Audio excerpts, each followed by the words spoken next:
ইউনূস সাহেব একটু নরম সরম মানুষ, বাংলাদেশের লোক সংখ্যা খুবই কম, আমরা তো সংখ্যায় অনেক বেশি। আরে বেটা, মুসলমানদের একজন ইমানদার যুবক 1000 কাফেরের সমান। আল্লামা সাইদি হুজুরের নাম শুনেছেন না আপনারা সবাই? আমাদের কলিজার টুকরা। আগে আমরা নাম বললে বলতো যে রাজাকার, জঙ্গি, মৌলবাদ। তো আমরা তো আছি কুমিল্লার তিতাসের মাহফিলে ওপেনলি কথা বলছি। বুকের পাটা থাকলে একবার আমি আসিফকে জঙ্গি বলে দেখান না, আপনার পিঠের চামড়া একটাও থাকবে না আজকের মাহফিলে।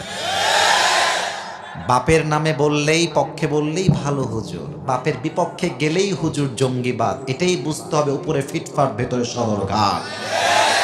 সাইদি সাহেব প্রায় একটা কথা বলতেন যে ভারত তোমরা ভালো হয়ে যাও, আর যারা ভারতের দালালি করছো সময় আসবে এমন ইন্দুরে গর্ত পাবা না পালাবার জন্য যুবক ভাড়া। আর উনি আরেকটা কথা বলতেন যে যারা আমাদেরকে বলো মৌলবাদী, এই কুমিল্লার ভাইরা, try to understand, pay your attention, listen to me with full concentration. মনোযোগ দিয়ে না শুনলে কথার ভাব অর্থ আপনি বুঝে আসবেন আপনার। উনি বলতেন যারা আমাদেরকে বলো মৌলবাদী, আমরা মোটেও রাগ করি না। এর কারণ এই না না, আওয়াজ হবে না, হাসি না, মুরব্বী না, এরা যুবক, এরা সোনামণি।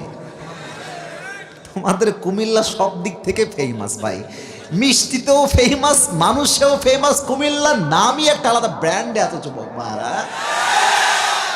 আর কোনো কথা বলো না, একদম চুপ থাকো। মৌলবাদী এটা আসছে মূল থেকে।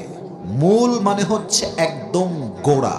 সাইদি সাহেব বলতেন মূল হচ্ছে আল্লাহ, মূল হচ্ছে তার রাসূল, মূল হচ্ছে কোরআন, মূল হচ্ছে হাদিস। তো যারা আমাদেরকে মৌলবাদী বলে গালি দাও, তারা হচ্ছে সব আগাবাদী। এবার বলেন তো সবাই, গাছের আগায় শক্তি বেশি না গোড়ায় শক্তি বেশি? তো উনি বলতেন তোমরা থাকো গাছের আগায়, বাড়াবাড়ি বেশি কইরো না। 18 কোটি জন একটা গাছের গোড়ায় ধাক্কা দিবে, মামুর বাড়ি দিল্লি গিয়ে পড়বা। মামুর বাড়ি দিল্লি গিয়েই পড়েছে যুবক ভাড়া আমার, ঠিক কিনা? অতএব যারা এখনো ভারতে দালালি করছেন সাবধান হয়ে যান। আল্লাহর হাবিব বলেছেন, আমি রেফারেন্স দিচ্ছি ইবনু মাজার হাদিস।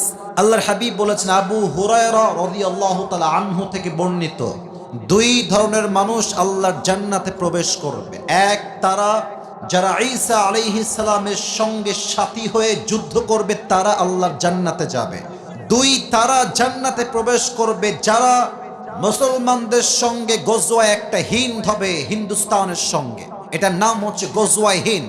এই হিন্দুস্তানের সঙ্গে মুসলমানদের পক্ষে যারা লড়াই করবে, বুকের তাজা রক্ত দিয়ে শহীদ হবে, তারাও আল্লাহর জান্নাতে প্রবেশ করবে। বলেন সবাই সুবহানাল্লাহ।